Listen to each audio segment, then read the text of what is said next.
Hi, welcome back to the channel. Tess here.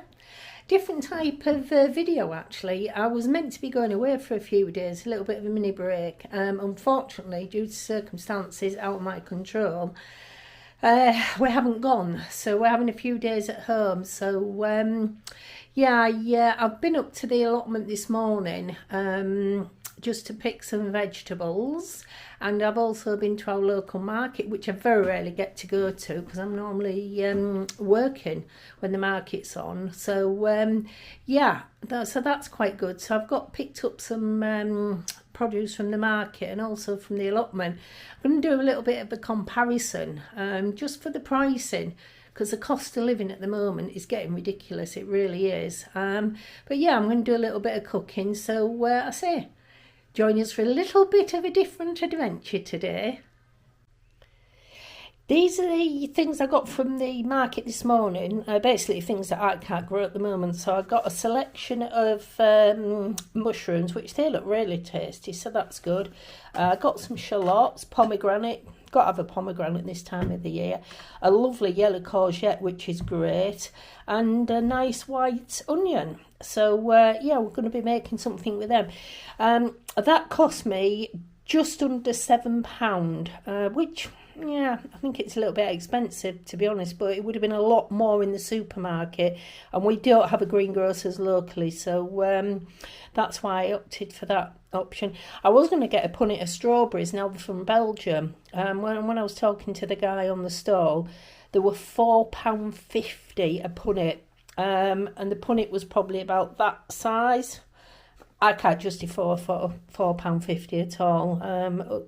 Quite expensive, but anyway, that's the produce from the market, and I'll do a comparison of what I've picked this morning from my allotment. Okay, this is the produce I got from my allotment today. Obviously, some of this I've grown saved the seed from last year, so I ain't actually bought any seeds. I think the only seeds I bought this year were the carrots, the squash, and the tomatoes.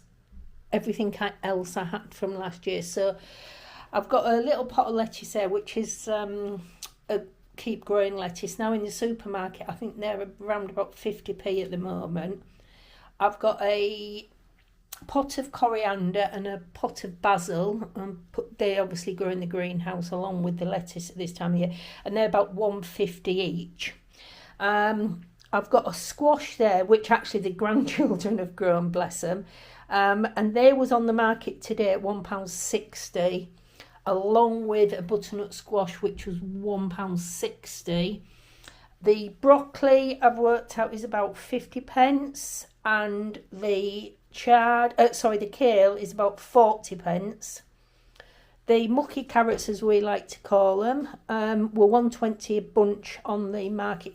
There was maybe a couple more carrots in the bunch than what was there, to be fair. The rainbow chard, I couldn't find anything, so I've no idea what the current price of that is. And the tomatoes, obviously there's some red ones, which I'm going to make a sauce out. The green ones will go in a drawer just to naturally ripen. I worked them out about £3.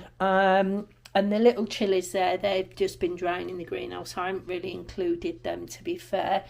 But as you can see, there's quite a lot there for this time of the year. So that's going to make pasta. I'm going to make like a pasta sauce. I'm going to make some kale chips.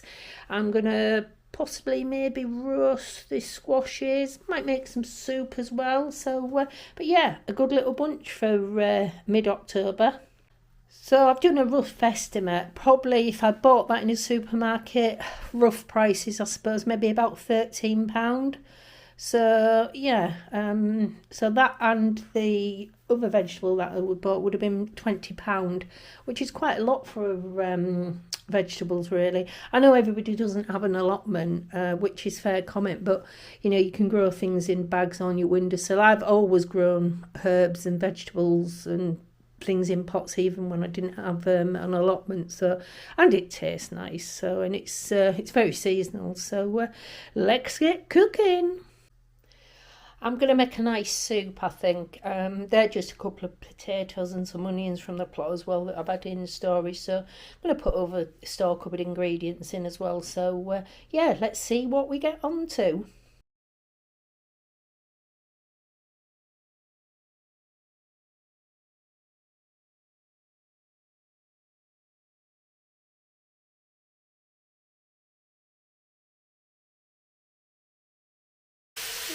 Right, just going to add a few potatoes as well. Yeah, pop them all in. Give it a good base. Nothing nicer than homemade soup, especially as it's getting a little bit more raw to me. So, right, that's a good base, and then I'm just going to pop some stock in that.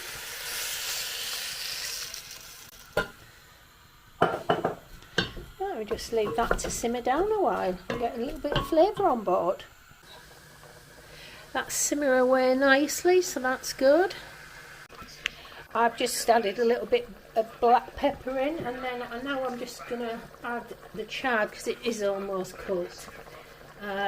Also the carrot tops, they give a nice bit of flavour, and there's a little bit of parsley as well that I'm putting in. So we'll just give that a few minutes, just literally. I'm just going to, oops, take that bit out, that's a bit stalky. I'm just going to give that maybe 5 minutes just to simmer down, just add a bit more flavour to it. Give that a little bit more simmering, and then we'll take it off and give it a good blitz. Right, that's the soup blitzed down. Obviously it depends on what consistency you personally like it. I like it a little bit sort of lumpy with a few lumps in. You know, just going to give it a little taste, see how it is. Oh, that's perfect. I'm not going to add any extra seasoning to that. So, yeah, I'll portion that out and freeze it off. And then we've got it in the freezer all ready to go. Right, just got some butter and oil in the pan again. I'm just going to make a quick tomato sauce just for some pasta. I've got red onions, pepper, chilli and garlic, all from the allotment apart from the garlic. So I'm just going to literally just sweat all that down. Hopefully I won't have to add too much water to it. If I need to, I'll add a splash to it, but just try and keep as much flavour in as we can. The tomatoes, I don't take the skins off the tomatoes purely because of the fibre content, and I think it gives a bit better flavour, to be fair. Now the shop bought ones sometimes I do skin, I'll be honest with you, because I find it gets quite stringy, but if they do get stringy I literally can just sieve it anyway. So, but yeah, we'll cook all this down and see where we get with that. Sauce is cooking down nicely. I've just added a little couple of twists of black pepper in there as well. I might have to add a splash of water, but I'm not going to put that in just yet. I'm just going to wait. So I want to get as much flavour into the sauce as I can. Just a little saving tip. That's if you've obviously got a gas hob. If you haven't, fair comment. But a couple of years ago, I was replacing my camping kettle because obviously we go camping quite a lot, and the old one was sat in the garage for a while, and with the cost of your utility bills going up, I started using my camping kettle to boil my hot water, and it takes a little bit longer, but it's so much cheaper. I've done a comparison on a smart meter when I've actually been away, when they've had, you know, both like electric kettle and a gas kettle, and it's certainly a lot cheaper. I know it's not quick and you've got to wait, but you know, it's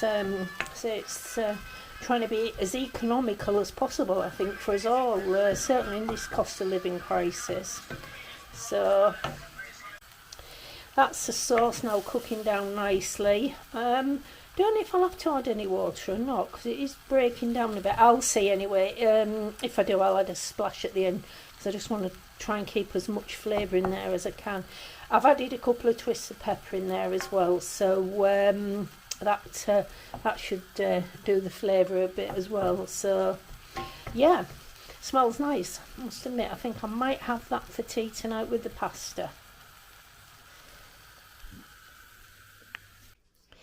Well, that's us finished. I've got our soup. We've got 5 portions out of it, which is good. I've kept it quite thick, so if we need to thin it down, we can do when we eat it. And that's just our tomato and chilli tomato sauce for the pasta. It's quite spicy actually, but then again, them chilies were quite hot. So, looks tasty.